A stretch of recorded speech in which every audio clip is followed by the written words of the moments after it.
তুই রাতে কার সাথে ফিস ফিস করিস রে নীলা? কই, কারোর সাথে না তো ভাইয়া। মিথ্যা বলবি না একদম। আমি তো বুঝি নাকি ছেলেটাকে। ইয়ে মানে, ছেলেটার নাম তানভীর। তুই পুচকে একটা মেয়ে হয়ে প্রেম করিস? ভাইয়া, তুমিও তো সুপ্তি আপুর সাথে প্রেম করো, আমি কি তখন কিছু বলি? চুপ কর বেদব। ছেলে কি জানে তোর বড় ভাই আছে? না। জানিয়ে দিবি। সে যদি সাহসী হয় আর আমার চোখের সামনে দিয়ে তোর হাত ধরে নিয়ে যেতে পারে, তবেই তোর প্রেম মেনে নিব। চ্যালেঞ্জ দিচ্ছ? হ্যাঁ। ওকে, ডান। তোর ভাবি মানে তোর শক্তি আপু তোর সাথে অনেক দিন ধরে দেখা করতে যাচ্ছে। পরশু বিকালে তোর টাইম হবে? হ্যাঁ হবে। আমাকে কোথায় দেখা করতে হবে বলো? মামা ভাগিনা রেস্টুরেন্টে। তোর শক্তি আপু তোকে ট্রিট দিবে।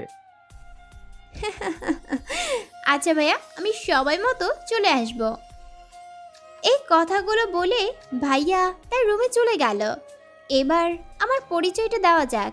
আমি নীলা, এবার অনার্স ফার্স্ট ইয়ারে পড়ি। এতক্ষণ যার সঙ্গে কথা বলছিলাম সে হচ্ছে আমার বড় ভাই সেলিম, যার সম্পর্কে এতক্ষণ ধরে ভাইয়া আর আমি কথা বলছিলাম সে হচ্ছে আমার বয়ফ্রেন্ড তথা প্রেমিক তানভীর। আমি ওকে নিজের জীবনের চাইতেও বেশি ভালোবাসি। যাই হোক, অনেক আলাপ পরিচয় হলো, এবার গল্পে ফেরা যাক। তারপর ভাইয়া চলে যাওয়ার কিছুক্ষণ পর তানভীর আমাকে কল দিল। আমি বললাম, হ্যালো তানভীর, হ্যাঁ বলো। তুমি কি আমার বড় ভাইয়ার সামনে দিয়ে আমার হাত ধরে নিয়ে যেতে পারবা? কি, তোমার বড় ভাই আছে? আগে বলনি কেন? আগে জানলে তোমার সাথে প্রেম করতাম না। দূর চাই, রাখো তুমি ভিতর ডিম। আমি ভাবতে শুরু করলাম অন্য পন্থা অবলম্বন করতে হবে। যাই হোক, বিকাল 5টায় মামা ভাগিনা রেস্টুরেন্টে বসে আছি আমি আর আমার বড় ভাই সেলিম। সুপ্তি আপু এখনো আসেনি। ভাইয়া খোঁজ নিয়ে জানলো সুপ্তি আপু নাকি রাস্তার আছে, চলে আসবে। খাবার কি এখনই অর্ডার দিব নাকি তোর ভাবে আসলে, আই মিন তোর শক্তি আপু আসলে? হইছে হইছে, আজ থেকে ভাবি বলেই ডাকবো। ভাবি আসুক, তারপর অর্ডার দিও। ওকে। আমরা দুজনে বসে গল্প করছি। এরপর হুট করে তানভীর আমাদের টেবিলের সামনে এসে হাজির। একবার ভাইয়ার দিকে তাকালো, আরেকবার আমার দিকে অগ্নি দৃষ্টিতে তাকালো। তারপর তানভীর আমার হাত ধরে টেনে রেস্টুরেন্ট থেকে বের হয়ে আসে। এটা দেখে ভাইয়া ভ্যাবাচাকা খেয়ে গেল। নদীর ধারে বসে আছি আমি আর তানভীর। কিছুক্ষণ চুপ থেকে তানভীর বলল, ছি ছি নীলা, তুমি আমাকে ধোকা দিতে পারলে? তুমি আরেকটা ছেলের সাথে। ওয়েট ওয়েট, একটা কল দিয়ে নেই। হ্যালো ভাইয়া, চ্যালেঞ্জ তো হেরে গেলি। আমার বয়ফ্রেন্ড তোমার চোখের সামনে দিয়ে আমার হাত ধরে নিয়ে গেল।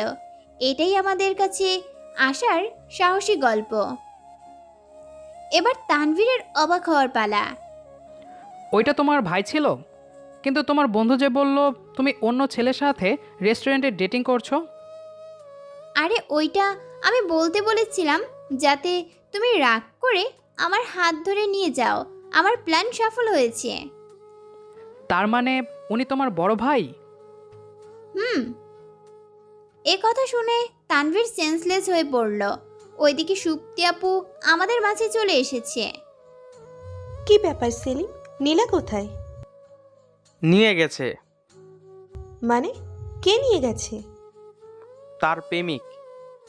তারপর সেলিম ভাইয়া ভাবি তথা সুপ্তি আপুকে সব ঘটনা খুলে বলল। সুপ্তি আপু শুনে হাসতে হাসতে শেষ, হাসতে হাসতে বলল, বড় ভাই হয়ে তো খুব পার্ট নিলা, অথচ আমার ভাইয়ের সাথে দেখা করতে বললে দেখা করতে চাও না। কিসের তো ভয় শুনি? প্রেমিকার বড় ভাই মানেই আতঙ্ক। যাই হোক, কি খাবা বলো? তারপর খাওয়া দাওয়া শেষ করে বিল দিতে যাবার পালা। 1000 টাকা বিল হয়েছে। আমি বললাম, বিলটা কি আমি দেব? না না, আমি দিচ্ছি। তারপর তানভীর পকেট থেকে 1000 টাকা নোট বের করে হোটেলের কর্মচারীর হাতে দিল। হোটেলের কর্মচারীরা জিজ্ঞেস করলো, খাবারের মান কেমন ছিল? ভাই, অসাধারণ। আগে তো এই রেস্টুরেন্টের নামই জানতাম না, নীলা নিয়ে এসেছে বলে জানতে পারলাম। থ্যাঙ্কস, আবার আসলে খুশি হব। তারপর আমি আর তানভীর রেস্টুরেন্ট থেকে বের হয়ে আসলাম। তানভীর জিজ্ঞাসা করলো, তোমার বাবা এখন কেমন আছেন? দুদিন আগে অসুস্থ বলেছিলে। হ্যাঁ ভালোই আছেন, তবে রেস্টে আছেন। ওহ, তাহলে আঙ্কেলের রেস্টুরেন্ট কে দেখাশোনা করছে? দেখলেই তো, আমার ভাই করতেছে। মানে? মানে আর কি, আমরা যেটাতে আজ ডেটিং করলাম সেটা আমার বাবার রেস্টুরেন্ট। বাবার অবর্তমানে কিছুদিনের জন্য ভাইয়া দেখাশোনা করছে। তার মানে তোমার ভাই ওই হোটেলের ম্যানেজার?